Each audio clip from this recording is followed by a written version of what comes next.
दूसरी चीज़ हमें क्या वहाँ से सीखनी, पहला क्या बताया था, फाइनेंशियली स्ट्रांग। दूसरा हमें किस चीज़ के बारे में बताया, दूसरा क्या बताया, मेरे पे भरोसा किए कि भाई अब्दुल हफीज़ तू जो है तो ये काम करता है, इसमें तू ईमानदारी से, इसमें कुछ मिलावट नहीं करेगा, तो तू मुझे अच्छी चीज़ बता। अपन उसको अच्छी चीज़ दी, वो उसमें मिलावट निकल गई, कौन कौन गुनहगार होगा, कौन गुनहगार होगा। तो ईमानदारी के अंदर रिलेशनशिप जो दूसरे नंबर पर आता है, वो रिलेशनशिप ईमानदारी की वजह से रिलेशनशिप स्ट्रांग हो सकता है। आपस के ताल्लुकात, एक दूसरे से मिलकर रहना, रिलेशन के साथ रहना, एक दूसरे के जो हुकूक है उसको अदा करना। जो हम हज्जतुल विदा का खुतबा जो हम लोगों ने सुने, उसके अंदर क्या चीज़ है, इंसानियत के लिए, कि इंसान के ऊपर बातें हो, क्योंकि इंसानी सिलसिला ही वहीं से शुरू हुआ है। अम्मा हुआ आदम अलैहिस्सलाम की मुलाकात ही उसी पहाड़ी पर हुई, इंसानी सिलसिला वहाँ से, पहला मिलन वहाँ पर हुआ है, तो वो सिलसिला ही वहीं से शुरू हुआ है। और अल्लाह के नबी सल्लल्लाहु अलैहि वसल्लम ने जो हज्जतुल विदा खुतबा दिया वहीं से दिया है, ये वहीं से मिला है।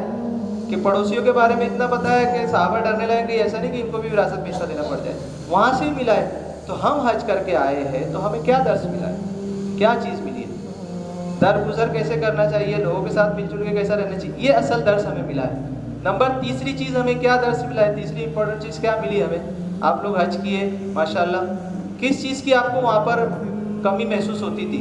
तीसरी चीज़ जो है वो तीसरी चीज़ ये है, खास इंपॉर्टेंट चीज़ है तीसरी चीज़, वो है हेल्थ,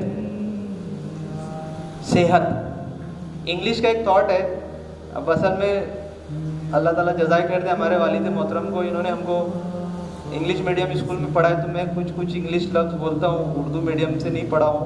बहरहाल जिसमें भी जो भी अल्लाह की सब हिकमत रहती है, अल्लाह के नबी सल्लल्लाहु अलैहि वसल्लम खुद लोगों को भेजे, जाओ वहाँ जाके वो कंट्री की लैंग्वेज सीख के आओ, ताकि आप वहाँ से उसी तरीके बिजनेस कर सके, दीन पहुँचा सके वो कंट्री की लैंग्वेज। तो लैंग्वेज के अंदर कोई प्रॉब्लम नहीं है, ज़बान के अंदर कोई मसला नहीं है, सीखने के अंदर मसला है, सीख रहे क्या उस पर मसला है, कि आप वहाँ जाके क्या सीख रहे इस पर बात रहती है।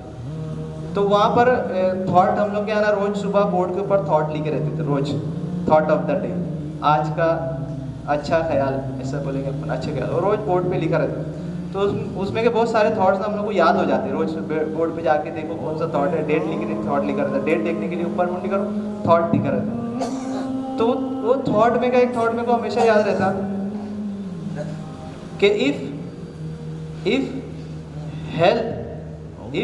हेल्थ इज लॉस्ट, अगर कभी सेहत खत्म हुई कुछ नहीं लॉस हुआ। सेहत if health is lost nothing is lost, if wealth is lost, if wealth is lost nothing is lost, if health is lost something is lost, if character is lost all is lost. हमारा relationship अगर खत्म हुई तो कुछ खत्म हुआ, wealth खत्म हुई तो कुछ खत्म हुआ, लेकिन रिलेशनशिप जो वो सबसे स्ट्रांग रहना चाहिए, लोगों के साथ का ताल्लुक वो सबसे स्ट्रांग रहना चाहिए।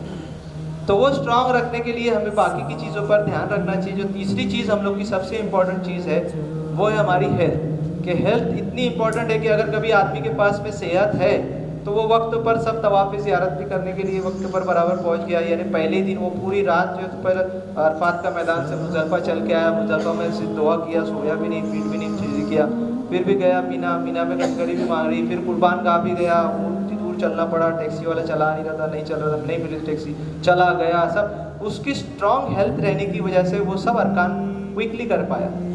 तो हेल्थ जो है वो सबसे इम्पोर्टेंट है। हमें हज से ये दर्स मिलता है कि जिसकी हेल्थ थोड़ी डाउन पड़ती थी वो मेरे तरफ से कंकड़ी मार देना ना जरा, तू मुझे इजाज़त है ना कि इनकी तरफ से कंकड़ी मारने की, मार देना ना मेरी तरफ से कंकड़ी, दे दो कंकड़ी तुम्हारे हाथ से दे दो, मैं मार दूंगा। जिसकी हेल्थ स्ट्रांग है वो कर पाया है। तो हेल्थ हमें ये दर्स देता है हज, कि हमें हेल्थ के ऊपर ध्यान देना चाहिए कि आज बंदे की कभी हेल्थ अच्छी है तो उसके पास जो वेल्थ है, जो पैसा है, उसको वो सही तरीके से यूटिलाइज कर सकता है, इस्तेमाल कर सकता है। अगर कभी उसकी बॉडी ख़राब है, पड़ी है और उसके पास $1 बिलियन है तो उसकी बॉडी कुछ यूज़ नहीं कर पाएंगे, $1 बिलियन कुछ नहीं कर पाएंगे। आज उसके पास में बॉडी जो है तो वो बहुत स्ट्रांग है, बहुत फिट है, और उसकी बॉडी एकदम मस्त बनी हुई है, बॉडी एकदम फिट है, 70 to 80 ईयर्स का भी होकर फिट है, स्ट्रांग है। लेकिन अगर उसके लोगों के साथ में रिलेशनशिप ख़राब है, उसकी बॉडी के साथ, मतलब उसकी बॉडी यानी उसके जिस्म के साथ लोग बैठने के लिए तैयार नहीं रहेंगे, उसका रिलेशन उसकी बॉडी पर घमंड है, उसको मेरे से कोई पहलवानी नहीं है।